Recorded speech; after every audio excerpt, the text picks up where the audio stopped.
Chapter 23. It was agreed that I would enter the army. The training was tough, grueling, punishing to the extreme. We went on long marches across tough terrain, carrying weights on our back. We were forced through such extremes of endurance that we lost our sense of self, forgot who we were, and remade ourselves again. When we fell into our bunks at night, we were throbbing all over, our bodies one generalized ache. Many dropped out, exhausted and demoralized. I didn't. We were forced to run for dozens upon dozens of miles. Some of the other cadets couldn't handle it, but I could run, it seemed, forever. What was I running from? I didn't know. Scratch that. I did know. I was running from everything. Or rather, scratch that again. I was running from everything I didn't know. Everything and everyone, which included myself. What was I running towards? I couldn't tell. Nothing. Oblivion. The future. Whatever that held. I just knew it couldn't be more awful than my past. I ran forwards in order to make my former life vanish. Running on empty, running for office, sir, an officer, and a gentleman. The loneliness of the long-distance prince. Adieu, run, run, run, adieu, run, run. I had the runs, and I was scoring runs too. On the scoreboard of life, my batting average was going up. Was my bowling average going down? And when would I get out? This is so off tangent. Yeah, I didn't want to get out. I was in, and I wanted to get further in. I did run, run, run. I did run, run. Chapter 24. There was a loud bang and the door was flung open. Armed men in balaclavas came rushing in and surrounded us. They were screaming violently and waving their guns around. "Neil," they roared. "I'm Harry," I said. "Neil's that one over there." "On your knees," they bellowed. They tied us to chairs, beat us, played ear-splitting music, screeching violins, howling organs, smashing pumpkins, while they put us in stress positions. Then they put bags over our heads and hammered the soles on our feet with the butts of their rifles. It was agony. It seemed to go on forever, but I was determined not to crack. They placed lit matches under our fingernails and yelled obscenities into our ears, mixed with personalized insults and deliberate misuses of grammar. The torture took many forms and went on over many hours. When a gag was finally pulled from my mouth and we were told that this particularly vicious session had come to an end, I felt I had to say something. "I think some of you lads take it bit far with these stag weekends," I protested, pulling my shredded boxer shorts back on. "I'm looking forward to going back to army training." Well, if they're interested in some newer torture tactics, they can try Megan's Archetypes and Harry's Spare. They both have audiobooks. Chapter 25.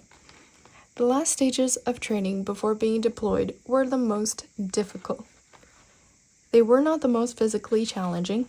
That had been the forced march across Bodmin Moor in the driving rain, the last few miles of which we had performed breaststroke.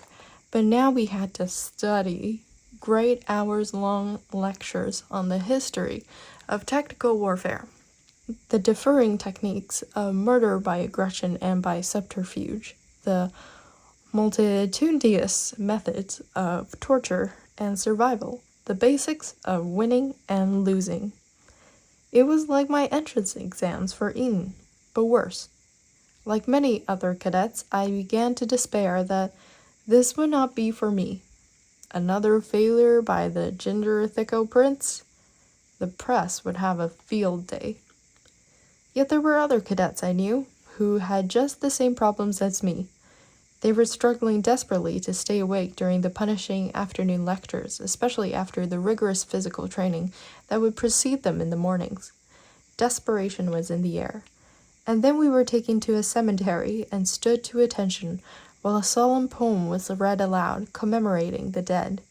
It was a fine clear morning with skylarks trilling on the easterly breeze, and a smell of fresh-cut grass rising from the manicured lawns. Dulce et decorum est, the poem went. As the last verse of the poem came to an end, I risked a glance along the line of trainee soldiers. I saw at once that there was not a dry eye in the whole parade. Whoever thought of reading the poem to us, it was a master stroke. After that, we battened down the hatches, doubled down on our efforts, and pushed on through to the finish line.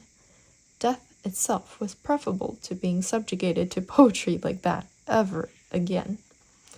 Periodically afterwards, we would read poems, always with the same effect, a massive surge in perseverance by the students. Chapter 26. At last my hard work bore fruit. It was the passing out ceremony for the army, where every new graduate paraded in front of my grandmother. All my family were there, including Willie, who as a new recruit was now my inferior in rank. It was a glorious day. The marching, the brass bands, the pomp and circumstance, Britain's proud military on parade. When it was my turn to stand in front of Granny, she nodded and gave a tiny smile with the corner of her mouth. I was overcome with joy, as this was the most generous, emotional gesture I had ever received from her. I had done something right for once. I had graduated. It was not my first passing out, nor would it be my last. Chapter 27. After a long wait, I had finally been deployed overseas for active combat. I got out of the royal car onto the airway tarmac and bade farewell to my bodyguards. This was it. For the first time in my entire life, I would be without my personalized armed guard, stepping forth alone in the world. It was quite a forbidding moment. I felt exposed like never before as I climbed up onto the cargo plane that would be transporting me. From now on, there would only be the combined firepower of the entire British military to protect me, as well as 70,000 trained and heavily armed troops. It was like being naked. I crossed my fingers. Chapter 28. My first tour in Afghanistan was a whirlwind. I was flying F7s, F11s, F9s. I was using all the keys on the computer keyboard. The military engineering and machinery on display was awesome to behold. There were Chinooks, Apaches, Iroquois, Kiowa, Chickasaw. Yes, the themed fancy dress parties were brilliant as well.